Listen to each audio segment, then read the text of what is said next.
Olá, querido aluno, querida aluna do 9º ano, seja muito bem-vindo ao nosso canal TV Araxá Educa. Eu sou a professora Nadi e continuo te acompanhando durante os estudos de língua portuguesa. Lembrando que esses vídeos educativos são complementos das aulas que você tem na sua escola. Hoje o nosso tema é falar um pouquinho sobre alguns erros comuns, erros corriqueiros que a gente comete e às vezes nem percebe, mas que fazem toda a diferença no uso da nossa língua durante os contextos de sala de aula, os contextos mais formais. Vamos lá? Primeiro tema é sobre concordância verbal. Você sabe o que é isso? Concordância vem de concordar. Então é fazer a concordância do sujeito com o verbo, principalmente. Então eu trouxe aqui alguns exemplos para que você perceba. Primeiro, se o sujeito está no singular, o verbo deve concordar com esse sujeito e continua no singular. O professor pediu silêncio aos alunos. O sujeito aqui é quem praticou a ação. Quem pediu silêncio? O professor. Então, o professor pediu silêncio. O sujeito, se ele está no plural, o verbo vai concordar com esse sujeito e vai continuar no plural.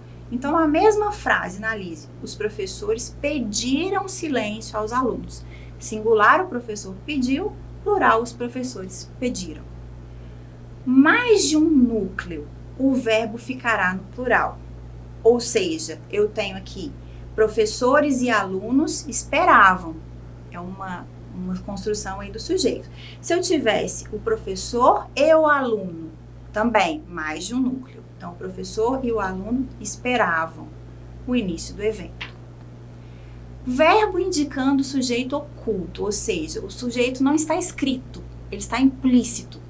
Vejo que o tempo mudou. Vejo. Quem vê? Eu vejo. Então, esse é um recurso da língua portuguesa. Sujeito oculto, eu. Eu consigo identificar o sujeito de acordo com o verbo. Verbo indicando o sujeito indeterminado, terceira pessoa do plural. Eles disseram bem de você. Observe, não está escrito, mas eu consigo, pela conjugação verbal, identificar esse sujeito indeterminado. Dizem que esta casa é mal assombrada. Dizem, eles dizem, roubaram meu carro, eles roubaram meu carro. Esse recurso é muito utilizado quando eu quero enfatizar a ação, não interessando quem fez, ou mesmo porque eu desconheça o autor dessa ação. Verbos indicando sujeito inexistente, muito usado para fenômenos naturais, também para indicar as horas. Observe, choveu muito ontem, sujeito indeterminado. Havia 10 pessoas nessa sala. Verbo haver no sentido de ter e de existir, também sujeito indeterminado. Tem festa neste final de semana. Verbo ter no sentido de haver também, sujeito indeterminado. Moro nessa cidade há 10 anos. Aqui a gente tem o verbo haver, indicando o tempo, também sujeito indeterminado. Mais algumas regras. Quando o sujeito é coletivo, o verbo fica no singular. Isso sempre gera uma dúvida. O enxame invadiu o ambiente. Apesar da palavra enxame ser o coletivo de abelha e nos trazer uma ideia de plural, a palavra enxame é um substantivo singular. Por isso, o nosso verbo, que é o verbo invadir, vai ser conjugado de acordo com enxame, que é um substantivo no singular. Então, o enxame invadiu também no singular. Se o coletivo for especificado, aí eu posso flexionar das duas maneiras. Observe, a multidão de fãs. Então, eu poderia ter a multidão de fãs subiu, que seria subiu concordando com o coletivo multidão, ou ainda subiram, porque eu tenho o substantivo fãs, que está no plural. Então, ambas as construções, nesse caso, estão corretas. Se o sujeito for formado de uma expressão partitiva, alguns exemplos para que você entenda. A maior parte, menos da metade, a minoria, a maioria. Eu vou ter também uma possibilidade de flexionar esse verbo de duas maneiras. A metade dos alunos saiu ou a metade dos alunos saíram. Por quê? Eu tenho a opção de conjugar a metade saiu no singular ou ainda os alunos saíram. Então, a metade dos alunos saiu ou a metade dos alunos saíram depois do horário previsto. A maioria dos professores já publicou ou já publicaram um livro. Então, eu tenho aqui duas possibilidades de conjugar esse verbo. A maioria já publicou ou os professores já publicaram um livro. Ambas as estruturas estão adequadas. Quando o sujeito for formado de expressões aproximativas, como cerca de, perto de, o verbo concorda com o substantivo determinado por elas. Observe, cerca de 20 candidatos, plural, se inscreveram no concurso. Em caso em que o sujeito é representado pela expressão mais de um, observe, o verbo vai permanecer no singular. Então, mais de um candidato se inscreveu no concurso de piadas. Já quando o sujeito for composto da expressão um dos que, o verbo vai permanecer no plural. Esse jogador foi um dos que atuaram na Copa. Então, lembre-se, mais de um candidato se inscreveu e esse jogador foi um dos que atuaram. Trouxe aqui uma tirinha para a gente observar. Comicidade à parte, observe as estruturas aqui e tente identificar quais são os equívocos. Bicicleta, cocrete, cardeneta. Tá até difícil de falar. Nossa, ele fala tudo errado.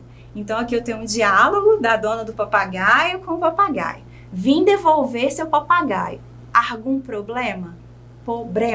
Algum problema? Ou seja, qual que é a comicidade aqui? Esse papagaio que fala tudo errado, que inclusive foi adquirido e está sendo devolvido por esse motivo, ele aprendeu a falar com quem? A gente identifica ali que o vendedor, né, que provavelmente ensinou o papagaio a falar, tem alguns problemas aí de domínio da norma padrão da língua portuguesa. Então, bicicleta, né, correto, é bicicleta, cocrete, croquete, caderneta. Então, ali do outro lado, né, algum, problema. Então, o papagaio sendo devolvido aí justamente porque ele não correspondeu às expectativas, né, de falar corretamente algumas palavras da língua portuguesa. Avançando ainda nesse assunto de erros corriqueiros que a gente comete no dia a dia e às vezes nem percebe. Eu ou mim, essa revista é para eu ler e essa revista é para mim. Observe que sempre que eu tenho um verbo, o sujeito é eu. E quando eu não tenho o verbo, eu tenho aqui uma preposição, eu vou usar para mim. Então, essa revista é para eu ler e essa revista é para mim. Ponto. As duas estruturas estão corretas. O eu é um pronome pessoal reto e deve ser utilizado quando assume a função de sujeito. Então, o sujeito pratica a ação. Para eu, deve ser utilizado sempre que se referir ao sujeito da frase for seguido de um verbo no infinitivo que indique a ação. Outros exemplos para você. Era para eu fazer essa tarefa, pediram para eu trazer as caixas, preciso de ajuda para eu trabalhar mais rápido. Já no caso de mim, é um pronome pessoal oblíquo tônico e ele vai ser utilizado quando ele tiver a função de objeto, ou seja, ele não pratica a ação. E sempre precedido por uma preposição. Então, o mim, ele vai ser utilizado sempre que se referir ao objeto indireto da frase. Ou seja, a professora veio até mim, sujeito, a professora. Ela praticou a ação de vir, ela veio até mim, até preposição. Eles argumentaram contra mim. Quem argumentou? Eles. Argumentaram contra uma preposição, mim, pronome. Estavam falando sobre mim, ou seja, sobre preposição. Quem estava falando, que o sujeito está oculto, eles estavam falando sobre mim. Muito bom, vamos lá. Outro erro que a gente comete muito, às vezes nem percebe. A diferença entre mas e mais. Mas é uma conjunção que introduz contrariedade, adversidade. É sinônimo de porém, contudo, todavia, entretanto. Hoje acordei animada, mas não quis ir para a academia. Ou seja, apesar de ter acordado muito animada, eu não fui para a academia. Então, mas não fui para a academia. Já falo inglês fluentemente, mas não quero parar de estudar. Ou seja, eu sou fluente no idioma, mesmo assim eu vou continuar. Já o mais é, na maioria das vezes, um advérbio de intensidade. E ele é um antônimo de menos. Essa dica é bem valiosa. Ele escolheu a roupa mais cara da loja. E fale mais alto, por favor. Então, estou intensificando. Ele escolheu a roupa mais cara de todas as roupas, ela era mais cara. E fale mais alto, por favor. Intensificando aqui alto, o adjetivo alto, e aqui intensificando o adjetivo claro. Mal com L, mal com U. Bom, mal com U é sempre um adjetivo, significa ruim, e é o contrário de bom. Então, sempre que você tiver dúvida, tente substituir na frase. Se cabe a palavra bom, significa que esse mal deve ser escrito com U. Interpretou o papel de um homem mau na novela. Observe, interpretou o papel de um homem bem ou bom? Bom, mal com U. Já dei a dica para o próximo. Mal com L é um advérbio de modo. Quando significa de modo irregular, incorretamente, erradamente. Nesse caso é invariável e seu antônimo é o advérbio bem. Então as crianças comiam mal. Observe, tente fazer a substituição. As crianças comiam bem ou as crianças comiam bom? Bem, então é mal com L. Mal é um substantivo quando significa nocivo, prejudicial e pode ser empregado como sinônimo de doença. Como substantivo, ele admite plural, ou seja, doença, doenças, mal, males. E pode ser precedido de artigo, adjetivo ou pronome. O seu antônimo também é bem. Catapora é um mal que atinge principalmente as crianças. Então, as doenças, elas são males que atingem as crianças. Mal com L também é uma conjunção temporal, quando equivale a assim que, traz uma ideia de tempo. Então, mal anoiteceu e eles chegaram ao destino. Assim que anoiteceu, eles chegaram ao destino. Então, mal com essa ideia de tempo é escrito com L. Vamos praticar um pouquinho agora. Todas essas frases de A até F possuem erros, dentre esses que nós trabalhamos até o momento. Vou te dar um minutinho. Pega papel e caneta, observe quais são os erros e escreva corrigindo-os. Vamos lá? Este livro é para mim ler?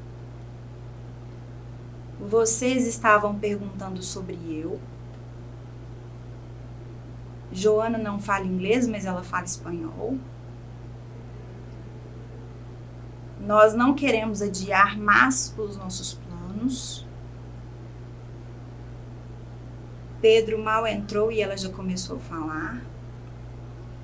Meu vizinho está de mau humor hoje. E aí, conseguiu corrigir todas? Vamos conferir? Primeira, este livro é para mim ler? Não, este livro é para eu ler. Eu sou o sujeito que pratica uma ação. Verbo ler no infinitivo. Então, eu ler, para eu ler. Ou para mim, sem o verbo. Letra B, vocês estavam perguntando sobre eu, sobre preposição. Vocês é o verbo, vocês estavam perguntando. Então, vocês estavam perguntando sobre mim? É o correto. Letra C, Joana não fala inglês, mas ela fala espanhol. Ela não fala mais no sentido de intensidade, sim de oposição, de contrariedade. Joana não fala inglês, porém, mas, entretanto, ela fala espanhol. Então, apesar de não falar inglês, ela fala espanhol. Continuando, letra D. Nós não queremos adiar mais os nossos planos. Nós não queremos adiar mais. Eles já foram adiados. Nós não queremos adiar mais. Por mais tempo. Letra E. Pedro mal entrou e ela já começou a falar. Esse mal, ele não tem o sentido de bom. Ele tem o sentido de tempo. Pedro mal entrou, ou seja, assim que ele entrou, ela já começou a falar. Por isso, deve ser grafado com L. Meu vizinho está de mau humor hoje. Mau humor. Vamos tentar substituir bem humor ou bom humor? Bom humor, não é mesmo? Então, esse mal deve ser grafado com U. Meu vizinho está de mau humor hoje.